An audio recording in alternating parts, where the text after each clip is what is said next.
I'm going to teach you how to schedule a Zoom meeting. There are two ways to schedule a Zoom meeting. The first involves using your personal meeting ID.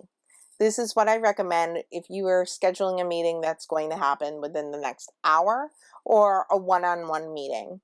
Think of your personal meeting ID as your phone number. You can find your personal meeting ID by clicking Meetings on the Zoom app.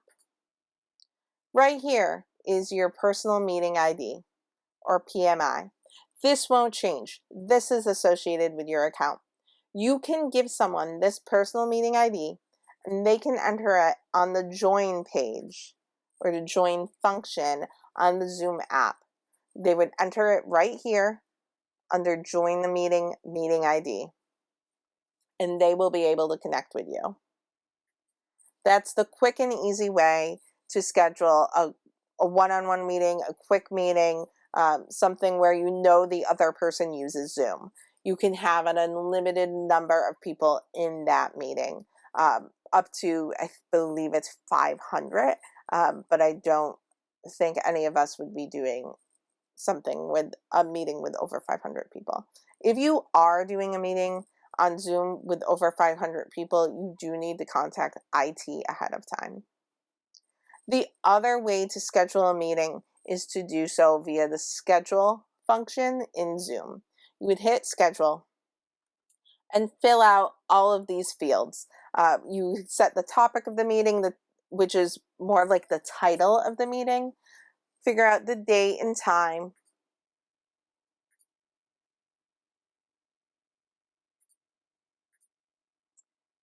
And the end time. One thing to keep in mind, we here at BU, our license with Zoom allows us to have meetings of an unlimited length. However, if you have a user outside of the university who is using a free Zoom account, they have a limit on how long their meetings that they host can be. So, if you are meeting with anyone outside of BU, you will want to be the host of that meeting. You're going to want to be the one to schedule that meeting, because then all the functionalities are going to be available to that meeting. You're going to be able to go as long as you need to. There's a few other functionalities that if you want to learn more, you'll want to go into the Zoom website to find out more, that are open to you as a BU user that might not be available to someone that has a free Zoom account. If you're doing a meeting, for instance, you have a weekly meeting that is moving to Zoom for the rest of the semester, you click Reoccurring Meeting. This is going to kind of override that date and time information that you've entered in there, and that's fine because it's still going to give you all the same information on the back end.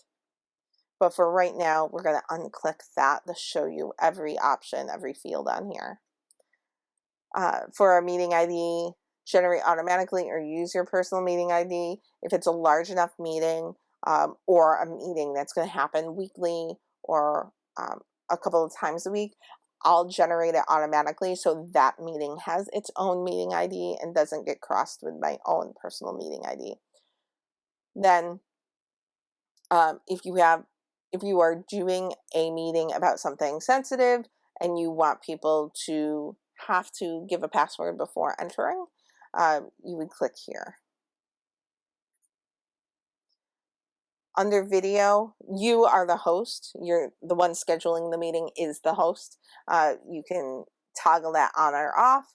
Participants, you can toggle on or off. This is really helpful if you are having a meeting with a lot of people and you don't want someone to be able to disrupt the meeting via what they are showing on their screen. You might want to turn it off. Then under audio functionalities, I always allow for telephone and computer audio. That allows people who may be calling from a desk phone, calling from their mobile phone, or not comfortable with the Zoom technology to participate. Calendar, I always just leave other calendars, and I'll show you why. Advanced options. This is where Zoom, I believe, really thrives over other platforms. I always leave enable join before host checked. That allows the participants in your meeting to join the meeting without you having to be logged in yet.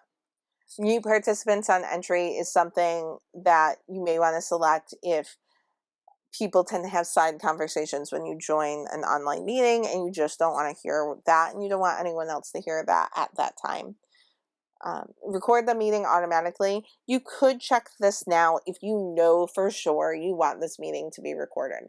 However, if you have not checked that, that doesn't mean that you won't be able to record your meeting. If you decide after scheduling the meeting that you want it recorded, that's a functionality that will be available to you as the host on the bottom part of the Zoom panel when your meeting is live. Alternative hosts. This is if you want to give somebody else within BU the opportunity to host. And that means they can start and control the meeting in your place.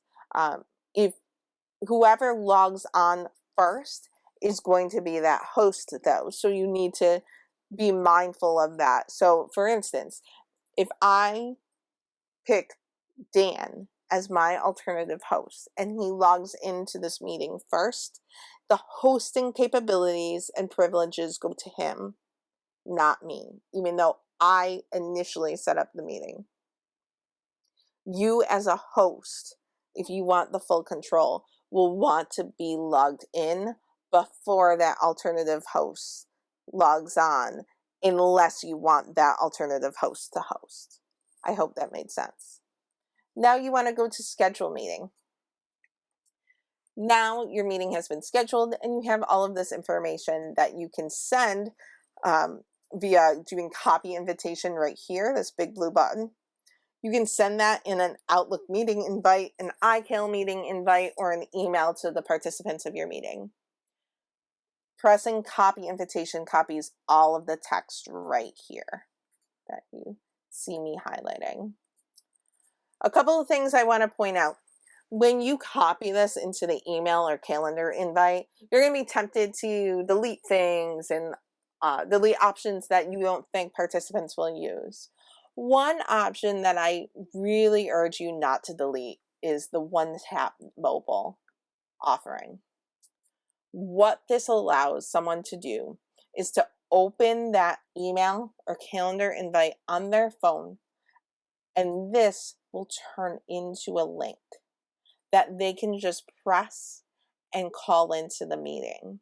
They won't have to remember the meeting ID.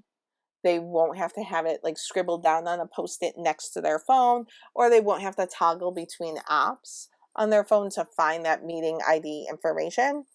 This will just log them right into the meeting they need to be in. Dial by your location. I will usually delete dial by your location as words and say dial by desk phone, because if people are using these numbers, they're usually calling in from a desk phone. Join Zoom meeting, people can click on that and be taken to the meeting. Or if people have their Zoom link open, this is the meeting ID they'll want to add in that join tab that I showed you before.